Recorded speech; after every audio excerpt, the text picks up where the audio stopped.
Welcome back, everybody, to the Even Your Dynasty show.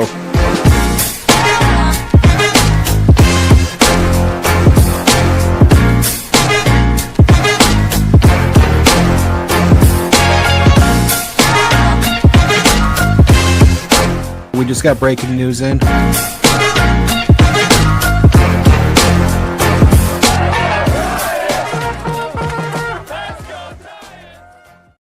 Welcome back, everybody, to the Even Your Dynasty show. We are back with our June 10th minor league update. This is going to be for the games that were played between June 2nd and June 8th. What you're going to notice, though, when we're running through this list is there was a reshuffle. I do the prospect rankings for the Giants system based off Baseball America's rankings, and they just did a June shuffle. So you're going to see some movement. There's a few guys that are no longer on the top 30. As you guys are aware, I always try and get at least all the people on the top 30. And then I try and pull a few other prospects that are either playing well, guys that, I like as prospects, etc. I'm not going to be able to get to everybody. We are now with the Complex League going, the Dominican Summer League going. There are so many levels that I got to condense the list a little. So a few people are no longer going to be on this list, and unless they kind of play their way back on. So starting off with AAA Sacramento, they went 4-2 versus Sugarland. They're now 31-32 on the season. Number one prospect Bryce Eldridge, playing his first full week in AAA this season, went 3 for 17 with a home run, 5 walks, and 5 strikeouts. It's another level. It's a new challenge. More difficult. We're going to see how he does. He did hit a big grand slam late in the game. You could see he got kind of pitched around. He clearly has a reputation. The teams or the pitchers in AAA, they were definitely trying to be really careful with him. We'll see how he adjusts the ABS system. It's a lot for him taking on a new challenge, and we'll see if he can, play his way up into San Francisco at some point this season. I still think he's going to do it at some point. I don't know if it'll be, sooner than later. Alex Pavlovich mentioned in the past that if he just tears it up in AAA, we might see him as soon as the trade deadline. So time will tell there. I think it's going to be a little later than that. My prediction's like late August. But we'll see. Number 2 prospect, Carson Wisenhunt. He went 5 2/3, 3 earned runs, 8 hits, a walk, a strikeout. He threw 100 pitches, 66 for strikes. There was actually a few players or a few pitchers this week that pushed right up, either right to 100 or just below 100. It's great to see. I love what I'm seeing from this Randy Wynn, Buster Posey led development in the minor leagues. They've ripped the kids' gloves off for these pitchers. They're letting these guys go deep in games. They are actually preparing the pitchers to be major league ready when they get there. We're not going to see these guys capping out at 125 innings anymore or less. We're not going to see these guys capping out at 80 pitches or less. It's really good to see. Now, as for Wisenhunt, he was throwing strikes. I like to see that he wasn't walking guys. He did get hit around a little bit. Sugarland, their field is not the most pitcher friendly. It's got kind of short porches both in left field and right field. Not a great place to pitch in. But all in all, he threw the ball okay. Number 6 prospect, Marco Luciano. He went 4 for 22, a home run, a double, 3 walks, 10 strikeouts, stolen base. Nothing really to write home about. The home run was impressive. It was 109.8 off the bat. Hit it just an absolute missile into the left field little concourse. But other than that, it's just a lot of what we've seen.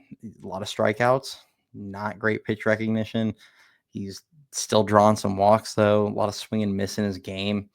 At some point, he's either going to have to turn it around, or there's a very real likelihood, because he's out of minor league options after this year, he's either going to be a trade candidate or he could find his way getting DFA'd next spring training. So we'll see. Hopefully he can get going, but it's not been a good look so far, 2+ months into the season. Number 12 prospect, Grant McRae. He was probably the best player in the Giants system this week. He's finally starting to heat up a little bit. Now, you look at his numbers on the whole for the season, they don't jump off the page, but the last couple of weeks, he's definitely been swinging it a lot better. This last week, he went 10 for 25 with 3 home runs, a triple, 2 doubles, 2 walks, 8 strikeouts, and 3 stolen bases. He showed off his whole game. Now the strikeouts are still a problem this year. He's got 27.5% strikeout rate on the year. He's still walking at about a 10+% rate, which is good, especially for someone with his speed. But like I said, you look at his average, he's hitting only like 256 right now. He's got a mid 700s OPS. His WRC plus in the PCL is only a 94 on the year. So he's been about 6% worse than league average. He's a great defender. He's got a great arm. He's got great speed, and he's got power. Now, the power wasn't showing so much this season until this last couple of weeks, but it's good to see the extra base hits start coming. He can be a dynamic player, but right now, until the swing and miss cuts down, you're probably looking at a reserve outfielder with some upside. Number 13 prospect, Mason Black. He made 2 starts. The first one, got kind of knocked around a little bit. The second one, he actually threw the ball great. 3 1/3 innings the first game, 3 earned runs, 7 walks. You can't just walk 7 guys. You're throwing about 50% strikes. 2 hits, 3 strikeouts. 84 pitches, 43 for strikes. His second outing, though, he was really sharp. 6 innings, no earned runs, 3 walks, 4 hits, 9 strikeouts, 99 pitches, 65 for strikes. So second outing was really sharp. All in all, in the year, he's pitching to about a low 4 ERA, which all things considered in the PCL isn't bad. It's an extremely tough place to pitch. But overall, he's just a lot of inconsistency, too many walks this season. We need to see that cleaned up. For a guy that's only throwing the ball low to mid 90s at best, he's really got to start spotting it better if he's going to have any kind of success in the major leagues. Number 14 prospect, Trevor McDonald. He went 3 innings, 1 earned run, a hit, 5 walks, 4 strikeouts, 75 pitches, 35 for strikes. This is his second outing out of his last 3, I believe, where he has actually thrown more balls than strikes in an outing. He's going to have to clean that up. I've kind of beat it into the ground that I think he's destined for the bullpen eventually, but they're going to keep letting him start, but he's going to have to get a little more efficient. He's only got really 2+ pitches. Fastball, curveball are really good. He does throw a slider and a changeup, but they're kind of works in progress. I don't think you're going to have a ton of success as a 2-pitch guy when they're not elite pitches. So either needs to start developing a third pitch or working on his command a bit. Otherwise, he's probably going to be in the pen. Number 16 prospect, Trent Harris. He made his AAA debut this week. It did not grow great for him, but it's 1 week. I'm not really too concerned. He's having a great year so far. 2 games, 1 2/3 innings, 4 earned runs, 3 hits, 3 walks, 2 strikeouts. The walks kind of jump off the page. Maybe it's a little bit of a tighter zone with the ABS, or with the challenge system and everything in the ABS. Might be a little bit tighter zone, something for him to adjust to. Tough environment to pitch in. Either way, I'm going to give him time. Obviously, it's his first dip into AAA. Number 17 prospect, Carson Ragsdale, threw 2 1/3, gave up 1 earned run, a hit, 5 walks, 2 strikeouts. I think we're all seeing a theme here with the Sacramento pitchers. Outside of Wizenhunt, they all walked a ton of guys, which is not a great sign. We want to see them attacking the zone, and I know that's something that the Giants emphasized in spring training, is that's going to be their style. And we're seeing a lot of guys struggle to throw strikes right now in AAA, and that's not encouraging. Now, Wizenhunt, he's been really good at throwing strikes. Some of these other guys, it's definitely been a struggle. Number 18 prospect, Carson Seymour, 5 2/3, an earned run, 4 hits, 4 walks, 5 strikeouts, through 99 pitches, 56 for strikes. There's another guy pushing up near 100. Really good to see. He's been bouncing back his last couple outings. He had a really rough stretch there that ballooned his ERA.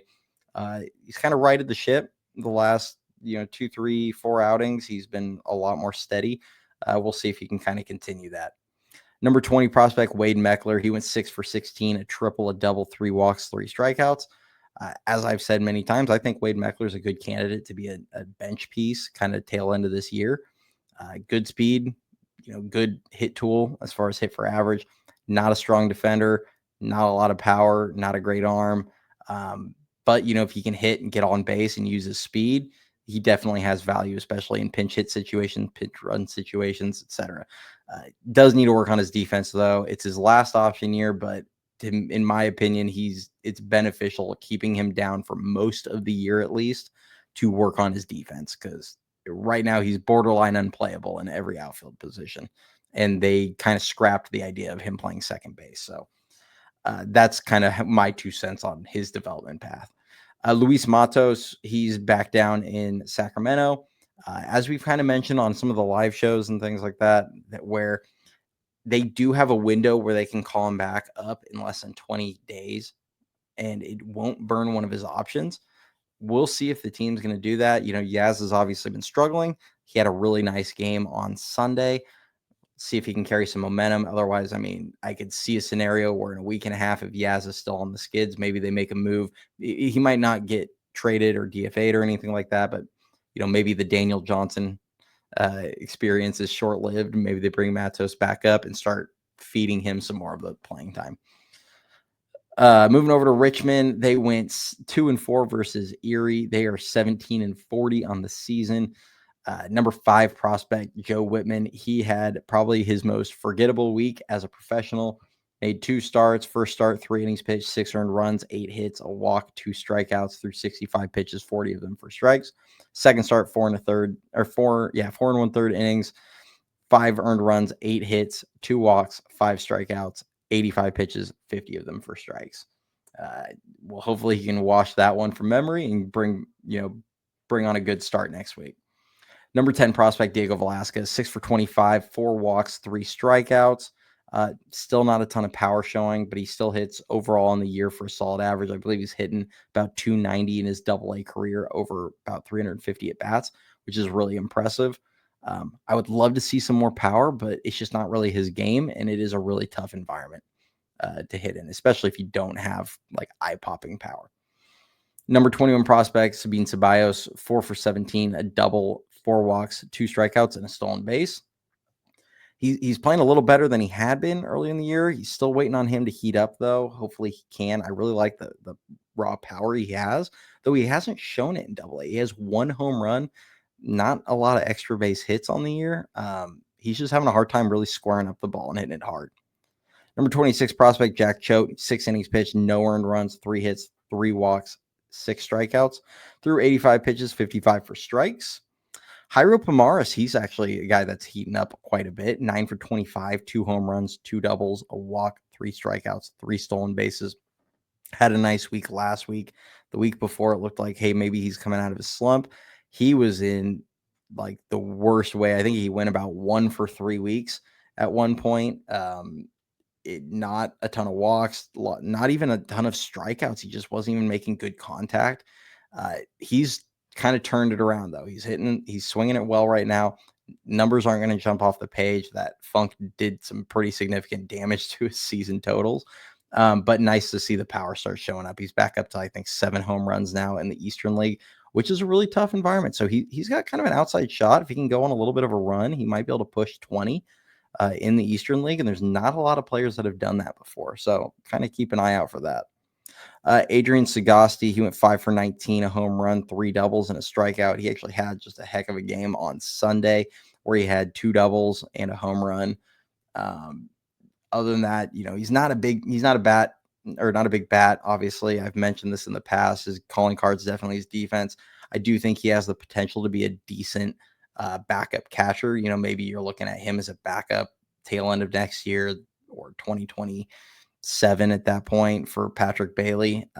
His defense is phenomenal. I do think that he could bring value there, but we'll see as far as the bat, if it develops enough for him to stick even as a backup catcher.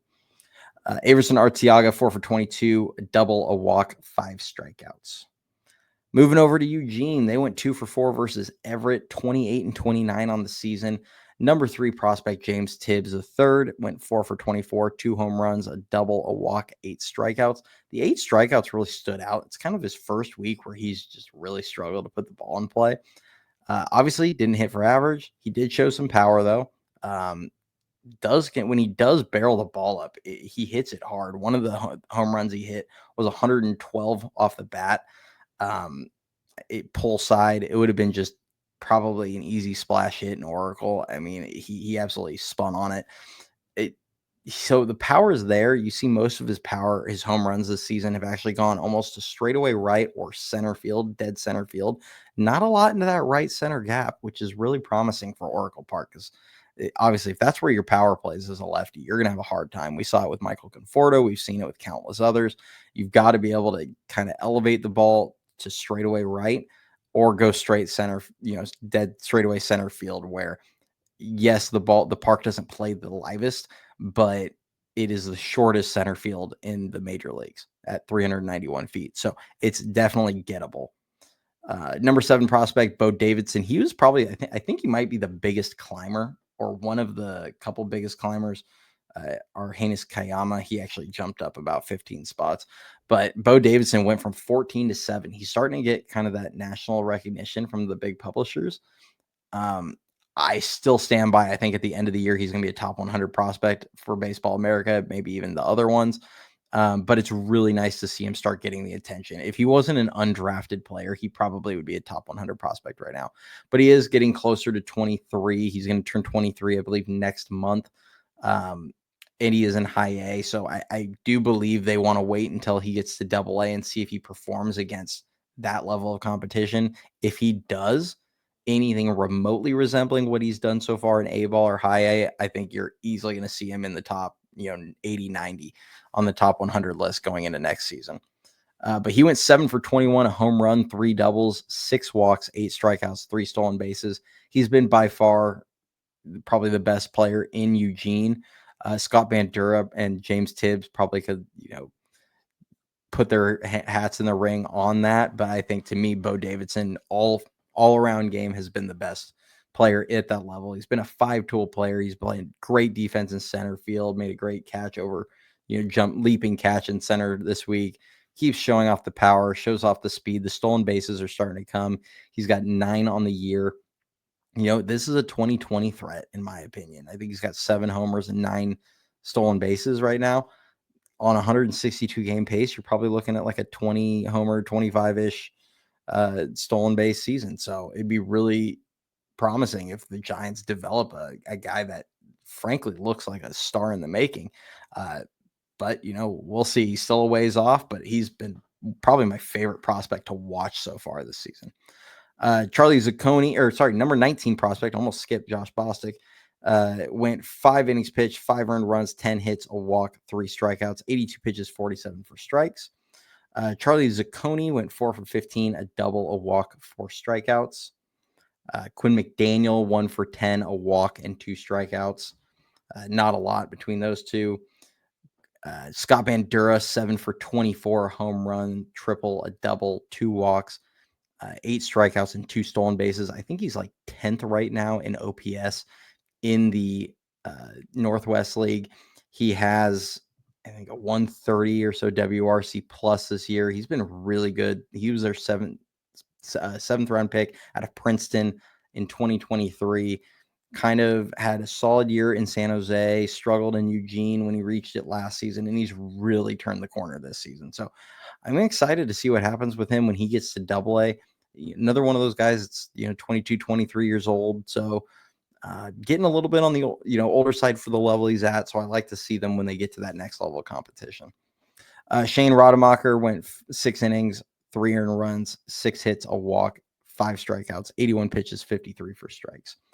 Moving over to San Jose, who played the Dodgers A-ball affiliate Rancho Cucamonga, and they went 6-0. They swept the Dodgers affiliate. It was really good to see, whether it's A-ball or complex league or Dominican Summer League or major leagues. It's always a good time when you sweep the Dodgers. So they're now 36-21 on the season. Number 8 prospect, Dakota Jordan. You guys heard me say last week or last couple weeks, one of the things I really wanted to see out of him was some more power. Well, he must have listened, because this past week he went 7 for 31 with a home run, 3 triples, a double, 9 strikeouts, and a stolen base. So the strikeouts, not ideal. A little higher percentage than you'd like to see. But the home run, the 6 extra base hits really stood out. He's just dynamic. His speed is unreal. He's going to be, if they can do his development right and they luck into him being as good as he can be, he could be a special player. Like the combination is incredible with him. Number 25 prospect, Jacob Bresnahan, 4 innings pitched, an earned run, a hit, 4 walks, 6 strikeouts, 75 pitches, 45 for strikes. The arms in San Jose really showed up this week. He was among those. Number 27 prospect, Jerome Maldonado, went 2 innings pitched, 3 earned runs, 3 hits, 4 walks, and a strikeout. He was a guy that he moved up the ranking, jumped onto the Baseball America list, and I know it's based off raw tools. I haven't quite seen the results out of him this season. A lot of inconsistency. To me, there were a few other guys I probably would have had on the list over him, but he does have kind of an intriguing pitch mix with a high 90s fastball and a really nice slider, but the command just hasn't been there. And I get it with lower level players. It's usually more about tools than production early on. Number 29 prospect, Carlos Gutierrez. Now, if you want to talk tools versus production, this is a production guy. 10 for 23, 2 doubles, 4 walks, a strikeout, and 4 stolen bases. He's hitting like 340 on the year. He's been amazing. They need to get him out of San Jose, get him a one-way ticket over to Eugene. Jacob Christian, 7 for 20, a home run, a double, 5 walks, and 8 strikeouts. Continues to show that he probably shouldn't be in that league anymore. He's hitting about close to 290 this season. He's, I think, leading the California League in RBIs right now. It would make a ton of sense for him to move up to Eugene, especially because the Giants have Xander Darby already down in San Jose, who's been getting some first base reps. They've also got Jeremiah Jenkins in the Complex League, who we're going to get to in a bit, who's been absolutely obliterating the Complex League. And they probably need to get him up to San Jose, who plays first base. So I think we're going to see some movement here in the near future on that front. Walker Martin, 5 for 17, 5 walks, 5 strikeouts, 2 stolen bases. I like seeing the strikeout numbers were manageable this last week. Not a ton of power, but all in all, solid week from him. Xander Darby had a nice week, 4 for 11, 2 triples, 2 walks, 4 strikeouts, and a stolen base. It was actually pretty funny. I don't remember the last time I saw a player have 2 triples in a game, and we actually saw it 2 games in a row in San Jose. Jeremiah Jenkins Dakota Jordan did it on Friday, had 2 triples in the game, and the next game Xander Darby did it. So it was kind of crazy. I don't remember the last time I saw it, but they did it twice in a week, which is pretty impressive. And Darby's just hit. I mean, you're looking at a guy with a 280 plus average and an 850 plus OPS. He's their 12th round pick. He's not the most highly heralded guy. Feels like they found something a little bit with his power. It's showing up a little better. The home runs, maybe not so much, but lots of doubles, triples. And he's just hitting for a good average. He already has 26 RBIs in only 28 games, which is pretty impressive. So I'm enjoying what I'm seeing so far out of him. He's another guy that I think is going to get pushed up. They might be patient with some of these guys. He might play the whole year in San Jose, but I'm really excited to see what he does as he gets to higher levels. Robert Hipwell, he went 4 for 16, a home run, 2 doubles, 3 walks, and 5 strikeouts. His overall numbers on the season don't jump out, but when you kind of remove the first probably month of the year, the last month he's been pretty impressive. Overall, the power is really starting to show up with him. Kind of interested to see how he finishes out the year with how the last month or so has gone. Maui Ahuna, he went 3 for 17, 2 home runs, a double, 2 walks, 7 strikeouts, and a stolen base. Lots of swing and miss in his game. He did show off some of the power, really showed off the speed a few times. His double, he kind of, he hit what should have been just an easy single. The center fielder kind of was a little too nonchalant getting it back in. And I really liked the awareness I saw from Ahuna where he saw this and he just kept running and went right to second. And he took it easily. So lots of speed in his game and clearly some solid, overall baseball awareness out of him. Nico Mazza, he went 5 innings pitched, no earned runs, 2 hits, a walk, 5 strikeouts through 73 pitches, 46 for strikes. He was another guy that was really solid. Like I said, the starting pitching overall in the series was pretty good. A couple guys didn't have great outings, but overall, they really quieted the Rancho Cucamonga bats. And, it helps they were putting up runs too, but the pitching really pulled their weight. Hunter Dryden went 5 innings pitched, an earned run, 4 hits, a walk, 8 strikeouts through 72 pitches, 52 for strikes. It was first outing that I really tried to sit down and like watch every pitch of his. And I got to say, I'm pretty impressed with the stuff. Mid 90s fastball. Um, the breaking pitch breaking ball he threw was really nice. It was overall great command. He is a bit older for the level. He's 23.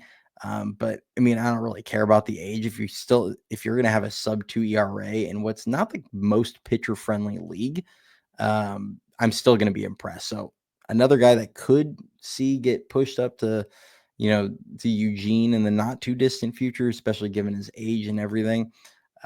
But he had a really nice outing this week.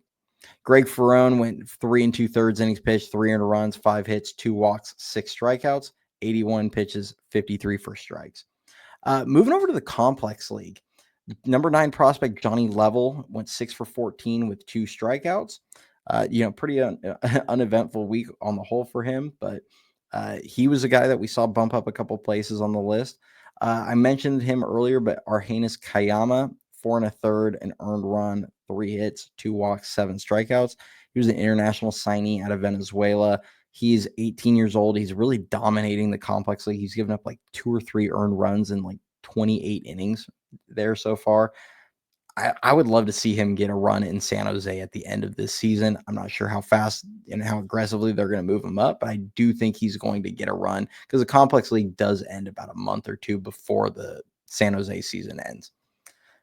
Number 22 prospect, Rainer Arias. He went 1 for 12 with 5 strikeouts. He was one of the players we saw drop significantly. Hopefully we can see some production out of him. He's had 2 straight years kind of end early because of wrist injuries. That's a big part of why we probably saw him drop. I could see him just as easily rising back up the list if he starts producing pretty well. Number 23 prospect, Oliver Tejada. He went 2 for 15, a double, 2 walks, a home run, and a stolen base. Number 28 prospect, Luis De La Torre, 3 2/3 innings, 0 earned runs, 2 hits, a walk, 4 strikeouts. Number 30 prospect, Keener Martinez. He went 3 2/3, an earned run, 4 hits, no walks, 6 strikeouts. Lots of really solid pitching performances down in the complex league. And then friend of the show, Jeremiah Jenkins, as I mentioned earlier, really having a hot start to the complex league. He went 8 for 16, 2 home runs, a triple, a double, 2 walks, 2 strikeouts. They need to get him up to San Jose stat. Moving over to the Dominican Summer League, I'm only going to really kind of mention the big fish from their last international signing class. We're not going to go too far down the rabbit hole on those guys down there. But number 4 prospect, because I know everybody wants to know how he's doing, Joshua Gonzalez. He went 4 for 12 with a double, 5 walks, 3 strikeouts, and 4 stolen bases. Speed's already showing. Hopefully, we're going to see the power show at some point, but he's got a well-rounded game that's sure to excite once he gets up into the higher levels. Gene Macaris, he went 3 for 20, 3 walks, 4 strikeouts. And then Julian Barreto, 5 for 10 with 7 walks, a strikeout, and 3 stolen bases. So nice to see him getting on base. He's got a really nice glove. They feel like he can stick at shortstop. We'll see kind of how the hit tool is on him, but that was obviously a great week and great start. So that's all I have for this week. Appreciate everybody that stopped by. If you made it all the way to here and you enjoy the content, please do like the video, subscribe to the channel. It's been great for channel growth. You guys have been amazing. We're going to do a giveaway at 1,750 subscribers, which we are only about 22-ish away, I think, right now, the last time I looked. So do that for us, please. And also, we are now on Spotify. I know a lot of you guys have mentioned in the past us giving you an audio option only. And it just unfortunately was a lot to manage for a long time, but I know you guys really want it. I know some of you got those long commutes. So at least for the live shows, we are going to start uploading the audio for you guys to listen. Right now, I'm going to keep the minor league updates just to YouTube. If you guys want me to add that to Spotify as well, comment below and let me know if that's what you guys want me to do. I figure with with us putting highlights and things like that in these, you guys would prefer on the YouTube format, but I can always do both if that's what you guys want. So let me know below if you want. Let me know if there's any other prospects you want to hear about in the comments. Like I said, I've condensed the list a little bit because now that all the levels are going, it's just a lot. And I don't want these to drag for 45 minutes to an hour every time. So appreciate all you guys. Go Giants, and we will talk to you all on Thursday.